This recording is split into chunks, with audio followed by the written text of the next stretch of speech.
Dans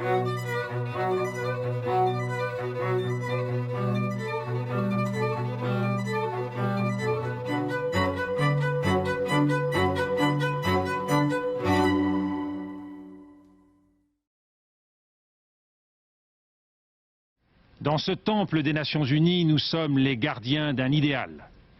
Nous sommes les gardiens d'une conscience. La lourde responsabilité et l'immense honneur qui sont les nôtres doivent nous conduire à donner la priorité au désarmement dans la paix. Et c'est un vieux pays, la France d'un vieux continent comme le mien, l'Europe, qui vous le dit aujourd'hui, qui a connu les guerres, l'occupation, la barbarie. Un pays qui n'oublie pas et qui sait tout ce qu'il doit aux combattants de la liberté venus d'Amérique. Si vous me dites le Quai d'Orsay, vous me parlez d'un des éléments de l'appareil d'État, celui qui incarne la politique extérieure, mais qui incarne moins la politique extérieure qu'il ne semble. D'abord parce que son appareil est comme, je dirais, l'essentiel de l'appareil d'État. Il est constitué au niveau le plus élevé d'alliés, d'intimes des milieux économiques les plus éminents. Que même d'ailleurs, alors c'est évident évidemment pour le ministère des Finances qu'on appelait Rivoli autrefois, mais c'est vrai aussi pour le Quai d'Orsay qui est constitué de parents et d'alliés familiaux du capital financier en France, de telle sorte d'ailleurs, comme c'est souvent ignoré, que les grands diplomates, les grands responsables de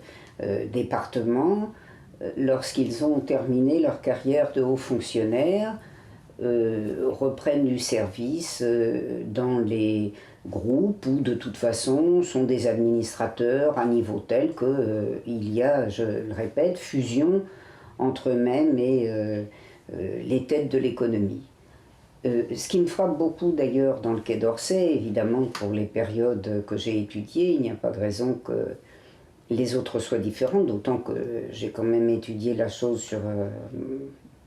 pratiquement un siècle, c'est que le Quai d'Orsay est beaucoup moins l'élaborateur de la politique extérieure que l'interprète des vœux et des exigences du capital financier. J'en ai souvent donné un exemple à mes étudiants que je trouve particulièrement frappant, mais il en est des milliers d'autres. C'est le fait que c'est par exemple la maison Schneider, un des groupes, au sens propre d'ailleurs, un des groupes de marchands de canons les plus significatifs, la maison du Creusot. C'est donc le groupe Schneider et son chef, Eugène Schneider, qui, en 1918-1919, élabore strictement les frontières du nouvel État, un des États successeurs de l'Empire austro-hongrois, qu'est la Tchécoslovaquie, qui est l'allié de la France, parce qu'il est beaucoup plus commode pour Schneider d'intégrer le territoire de Teschen à la jeune Tchécoslovaquie que de le laisser en Pologne, où à l'époque, Teschen étant un bassin minier et métallurgique,